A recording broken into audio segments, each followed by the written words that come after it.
Hey, what's up guys? Scooch back here again for another video. Today we're going to be talking about the 5 things that I hate about this Delsol.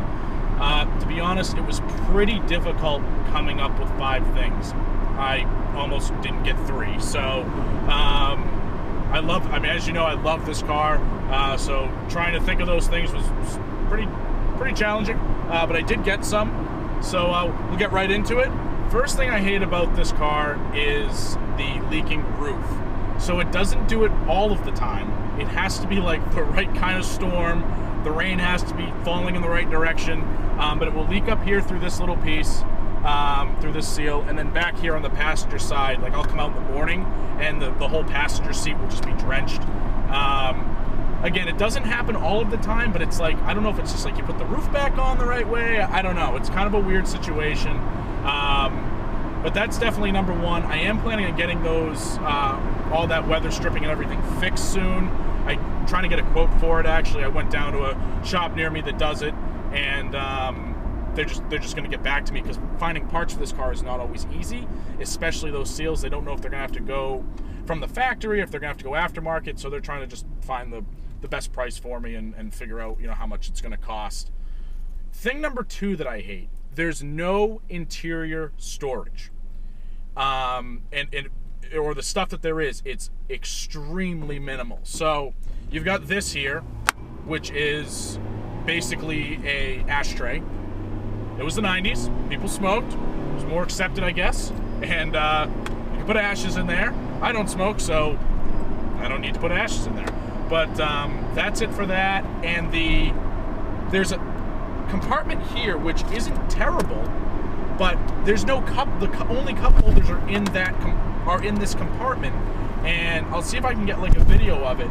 But it's like you fold a piece down and you can fit a cup in there, and because it's Japanese, they expect you to drink out of like Dixie cups.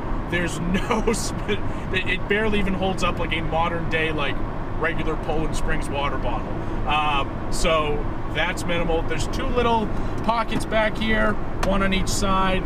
That's all right, but there's you can't really get to them while you're driving. Like, say you gotta just like grab something, like you can't get to it. It's kind of difficult. So it's just, there's nowhere to really. Biggest thing is there's really nowhere to put like a drink or anything like that.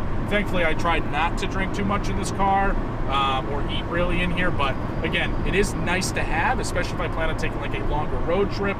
Something as simple as putting a bottle in there. It's just, you're gonna have to like put it like I wedge it between the door and the seat, and then just like grab it when I need it. So it's just not the most functional. But again, thankfully I don't use it for that much. Third thing I hate about this car is there's really no aftermarket support. Like, it's very minimal what you can find. You go like even something as simple as a catback exhaust, which everybody puts an exhaust on their Honda when they modify it. Like, or any car guy, like that's one of the first things you do. And there's very few options for it. Like, yeah, NVIDIA makes one, but it's mostly just like eBay stuff. I found a Buddy Club one last night, which I hadn't seen before when you type in catback exhaust. So not a lot there. Obviously wheels are easy to find because, they're 4x100 and every Honda has 4x100. Suspension, not a ton of options. I think a lot of the Civic stuff from this era fits it, but it's tough to find like forums that say, yeah, it'll fit, or just things like that. So it's kind of minimal. The one thing I found that I really do like, which is tough to get, but I think it's the exhaust I would go with. It's just an axle back, but it's made by Mugen, or I think that's how you say it. And it's the best sounding exhaust I've heard on any Honda ever. It's just the right tone. It's deep. It just sounds good. And that's the one I'd like to go for, but they don't make them anymore, so you have to buy them used. And some of them are in like really good condition, some of them aren't. But if you do find one that's good condition, it's close to $1,000 for just an axle back. Like, the exhaust, my full titanium catback was close to that on the Subaru, but not even like actually $1,000. So it's kind of wild how how much money people want for them, but I guess they're not in production and they're rare. But that's another thing. I don't know if it'll fit this car. I think it will, but I'm not 100% positive. So that's something I'm trying to find out. But then I'd still have to find like a mid pipe, and I don't know. I'd have to probably have that custom made. So it's just not a lot of aftermarket support for it, which is kind of unfortunate. I wish there was more, being a Honda and everything like that. But again, if all these parts are interchangeable, this is something I'm going to have to find out. You know, I've only really started looking into modifications pretty recently. Third thing about this car that's horrible is its headlights. So it has this Delsol is the early one, so it's a 94. It's got the two regular headlights, and then it's got two like the little fog lights in between them. And if you don't have the fog lights on, there's honestly a lot less vision that you're getting out of it, which is kind of wild because you would think, you know, a headlight would be enough. Usually fog lights don't make much of a difference. These fog lights make it or break it if you have them on at night. So yeah, you could do like upgraded headlights and stuff like that, but like, you know, it's just one of the, I don't like to deal with the wiring, so it's going to be something I have to figure out if I want to actually go ahead and get higher quality headlights. But they're horrible. Again, I know it was the 90s, I know things were different, but you get used to driving today's cars, even things of the mid 2000s, and like it's just a world of a difference how bad they are. And the car sits so low, so you don't get a lot of vision out of that either. It doesn't seem to stretch as far. So it's kind of difficult to see at night. The high beams aren't even that bright. Like, you can roll around with the high beams on, and I don't think people really notice. One, because the car sits so low, but two, because again, they're just not that bright. Fifth thing about this car, and this was a bit of a stretch. Like, I had to like really search for this complaint when I was thinking about it. It doesn't have an LSD in the front. I wish that it did.